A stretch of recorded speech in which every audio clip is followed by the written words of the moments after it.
Hi everyone, welcome back to other little world friends. इस video में हम बात करने वाले हैं 3 साल के बच्चों के डेवलपमेंट माइलस्टोन के बारे में। अब पढ़ाई से रिलेटेड बच्चों को क्या क्या आना चाहिए वो जनरली आप पर डिपेंड करता है या फिर हर बच्चे का वो डिफरेंट हो सकता है। बट कुछ माइलस्टोन ऐसे होते हैं जो जनरली 3 साल के बच्चे इस एज ग्रुप में अचीव कर लेते हैं। आज इस वीडियो में हम उन्हीं माइलस्टोन के बारे में बात करेंगे। तो आइए वीडियो स्टार्ट करते हैं। इस वीडियो में मैं अपना एक्सपीरियंस भी आप लोग के साथ शेयर करूंगी क्योंकि मेरा बेटा अथर्व अभी लास्ट मंथ ही 3 साल का कंप्लीट हो गया है। वीडियो स्टार्ट करने से पहले अगर आपको ये वीडियो पसंद आए तो लाइक करिए, रेड बटन को हिट करके चैनल को सब्सक्राइब करिए and press the bell icon जिससे आपको हमारी सारी वीडियोस के नोटिफिकेशन टाइम से मिल सके।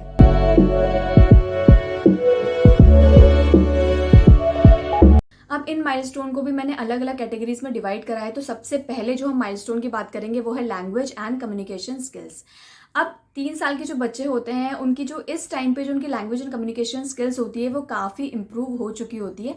इस टाइम पे बच्चे जो जिस भी लैंग्वेज में आप बच्चों से बात करते हैं, चाहे वो इंग्लिश हो, हिंदी हो या कोई भी आपकी मदर टंग हो, वो बच्चे ईजिली समझ भी लेते हैं और उसको काफ़ी हद तक वो कम्युनिकेट भी कर पाते हैं। इस एज ग्रुप के जो बच्चे होते हैं उनकी जो कॉन्वर्जेशन होती है वो इतनी क्लियर हो जाती है कि आपकी फैमिली मेम्बर्स या फिर फैमिली फ्रेंड्स वो भी उनको ईजिली समझ सकते हैं। मुझे वो टाइम याद है जब जो भी बोलता था वो केवल मैं ही समझती थी घर में और कोई भी उसको नहीं समझ पाता, तो हर किसी को मैं ही बताती थी कि वो क्या बोलना चाह रहा है। तो अब वो टाइम एक्चुअल में निकल जाता है और इस टाइम पे बच्चों की जो कॉन्वर्जेशन होती है वो काफी हद तक क्लियर हो जाती है कि दूसरे भी उसको थोड़ा बहुत समझने लग जाते हैं। अपना नाम, एज, जेंडर कि आई एम अ बॉय और अ गर्ल, ये भी बच्चा इस टाइम पे बहुत ही इजीली समझता है और इसको डिफरेंशिएट भी बच्चा इजीली कर लेता है। इस टाइम पे आपने नोटिस किया होगा कि जो भी आप घर पे बच्चों को सिखाते हैं या जो भी आप वर्ड्स आपस में भी अगर कोई आप बात कर रहे हैं, आप और आपके हस्बैंड बात कर रहे हैं, जो भी आप वर्ड्स यूज करते हैं तो बच्चा उनको बहुत ही जल्दी कॉपी करता है, वो उनको बहुत ईजिली समझ लेता है और उनको किसी के भी सामने वो वर्ड्स वो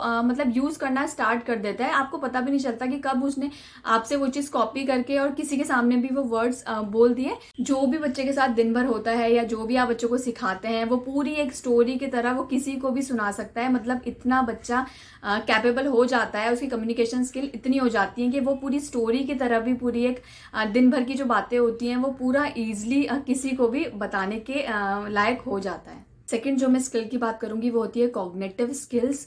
अब फ्रेंड्स ये जो स्किल्स होती हैं इसके थ्रू आपको ये पता चलता है कि बच्चे को कितना समझ में आ पा रहा है, मतलब बच्चे की जो ब्रेन की डेवलपमेंट है वो कितनी हुई है। इस टाइम पे बच्चे आपसे बहुत सारे क्वेश्चन पूछते हैं कि ऐसा क्यों होता है, वैसा क्यों होता है। दिन भर बच्चे आपसे क्वेश्चन पूछते रहते हैं और जो वाई वर्ड है वो बच्चे बहुत ज़्यादा इस टाइम पे यूज़ करते हैं क्योंकि इस टाइम पे वो हर चीज़ों को एक्सप्लोर कर रहे होते हैं, नई नई चीज़ें सीख रहे होते हैं, तो हर चीज़ जानने की उनके अंदर बहुत ही ज़्यादा इच्छा होती है। नेक्स्ट थिंग जो आप इस टाइम पे बच्चों के अंदर बहुत ही ज़्यादा नोटिस करेंगे कि इस टाइम पे बच्चों के अंदर प्रॉब्लम सॉल्विंग जो क्वेश्चंस होते हैं या प्रॉब्लम सॉल्विंग जो एक्टिविटीज़ होती हैं वो बहुत ही ज़्यादा बच्चे पसंद करते हैं। बच्चों को आप इस टाइम पे एज अप्रोप्रिएट पजल दे सकते हैं। बच्चों को सॉर्टिंग ऑफ ऑब्जेक्ट्स इस टाइम पे काफ़ी पसंद आते हैं। काउंटिंग बच्चे बहुत अच्छी तरीके से कर सकते हैं। सेम और डिफरेंट का जो कंसेप्ट होता है वो बच्चों के अंदर बहुत ज़्यादा क्लियर होता है। इस टाइम पे बच्चे प्रिटेंड प्ले बहुत ही क्रिएटिव तरीके से करते हैं। अब जैसे मेरा बेटा अथर्व है, वो इस टाइम पे जब भी खाना खाने बैठता है तो वो साथ में अपने टेडी लेके बैठता है और उसको भी साथ साथ खाना खिलाता है।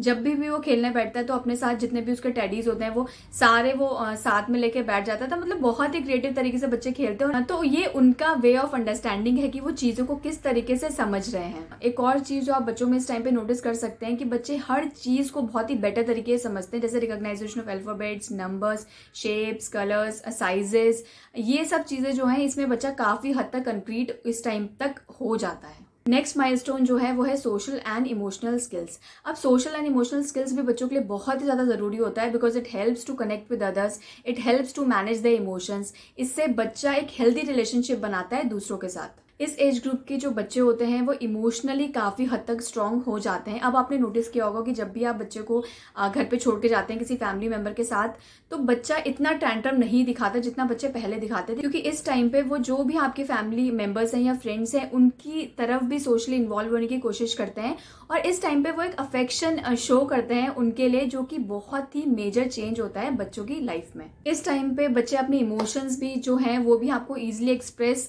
कर पाते हैं कि कब कब वो सैड हैं, कब वो खुश हैं, कब उनको गुस्सा आ रहा है। ये सब चीज़ें भी बच्चे बहुत ईजिली आपको शो करते हैं और आपको समझ में आने लग जाता है कि बच्चे को गुस्सा आया है या बच्चा बहुत एक्साइटेड है। ये फीलिंग्स बच्चे एक्सप्रेस करने की जो कैपेबिलिटी होती है वो 3 साल तक बच्चों के अंदर बहुत ही ईजिली आ जाती है। अब इस टाइम पे बच्चा जो है वो अपनी चीज़ों से भी फेमिलियर हो जाता है, जैसे कि ये मेरे मम्मी पापा हैं, अगर कोई सिबलिंग्स हैं तो उनकी तरफ भी बच्चा बहुत ही मतलब सिक्योर फील करता है कि मतलब ये मेरे ब्रदर और सिस्टर है, ये मेरे टॉयज़ हैं, ये मेरा घर है, ये मेरा टीवी है, जो मेरा वर्ड है। ये इस टाइम पे बच्चों से आप बहुत ही ज़्यादा सुनेंगे क्योंकि उनको वो एक अफेक्शन शो करता है अपनों के लिए इस टाइम पे। और सडनली वो अपने को एक बिग बॉय और बिग गर्ल फील करते हैं, मतलब काफ़ी बड़ा फील करते हैं घर में, कि मतलब हम खुद से ये चीज़ें कर सकते हैं, हम खुद से वो चीज़ें कर सकते हैं। काफ़ी इंडिपेंडेंट इस टाइम पे बच्चे अपने को फील करते हैं। अब लास्ट जो मैं माइलस्टोन की बात करूंगी वो होती है फिजिकल माइलस्टोन। अब physical milestone is also plays a very important role, क्योंकि सडनली आप बच्चों के अंदर एक एक्साइटिंग एबिलिटीज देखेंगे जो डेवलप हो रही होती हैं। इस टाइम पे जो बच्चों की रनिंग, वॉकिंग, जंपिंग जो बच्चा पहले से ही कर रहा होता है उसका पेस जो होता है वो काफ़ी हद तक बढ़ जाता है। अब आप देखेंगे कि बच्चा जो है वो पहले से ज़्यादा एनर्जेटिक और बैलेंस्ड फील करता है। जब बच्चा वॉक करता है या फिर रन करता है तो बच्चा पहले से ज़्यादा अच्छी तरीके से ये सब चीज़ें करता है। जंपिंग आप बच्चों की देखेंगे कि पहले से ज़्यादा बैलेंस हो चुकी होती है। अब अगर बच्चा स्टेयर्स में चलता है तो वो बिना असिस्टेंस के भी ईजिली वॉक कर पाता है। इस एज ग्रुप के बच्चे जो हैं वो ट्राईसाइकिल भी चलाने लग जाते हैं, जो कि बहुत ही इंपॉर्टेंट माइलस्टोन है और इसमें काफ़ी फिजिकल स्ट्रेंथ की ज़रूरत भी पड़ती है और ये एक बहुत ही मेजर डेवलपमेंट होता है बच्चों का। अब ये सब जो चीज़ें अभी मैंने बताई वो सारी आपके ग्रॉस मोटर स्किल्स में आती हैं, बट इस एज ग्रुप के जो बच्चे होते हैं उनकी फाइन मोटर स्किल्स भी काफ़ी इंप्रूव हो जाती है। अब उनकी जो पेंसिल ग्रिपिंग है वो पहले से ज़्यादा इंप्रूव हो जाती है। जो भी आप कुछ बनाते हैं थोड़ा बहुत बच्चा उसको कॉपी कर पाता है, चाहे वो सर्कल हो चाहे वो ट्रायंगल हो। कुछ एक लाइंस जो होती हैं वो बच्चे इस टाइम पे बना पाते हैं। मतलब बच्चों की जो पेंसिल ग्रिपिंग होती है वो काफ़ी हद तक इस टाइम पे इम्प्रूव हो जाती है। इस एज ग्रुप के जो बच्चे होते हैं वो इंडिपेंडेंट प्ले करना पसंद करते हैं, इंडिपेंडेंटली खाना खाने लग जाते हैं, कई चीज़ें जो हैं वो इंडिपेंडेंटली इस टाइम पे करने लग जाते हैं। इस टाइम पे जो बच्चों का एक कंट्रोल होता है अपने बॉडी पार्ट्स में वो पहले से काफ़ी बेटर हो चुका होता है। इस टाइम पे मैक्सिमम बच्चे पॉटी ट्रेन हो जाते हैं। कई बच्चे तो इस टाइम पे रात को डायपर फ्री हो जाते हैं, मतलब पूरे दिन भर भी वो कंप्लीट डायपर फ्री रहते हैं और रात के टाइम भी जो डायपर वो पहनते हैं वो भी उनका ऑलमोस्ट उनका बंद हो चुका होता है।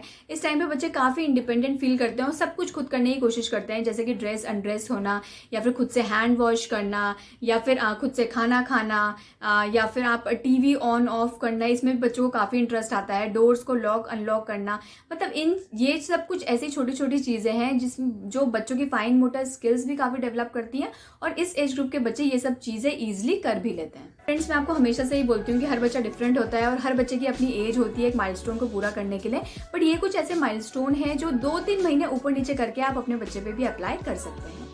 So friends, this is all in this video. Thank you so much for watching this video. I hope आपको ये वीडियो यूजफुल लगी होगी। अगर आपको ये वीडियो पसंद आई हो तो लाइक करिए and do share with your friends. Bye bye and take care.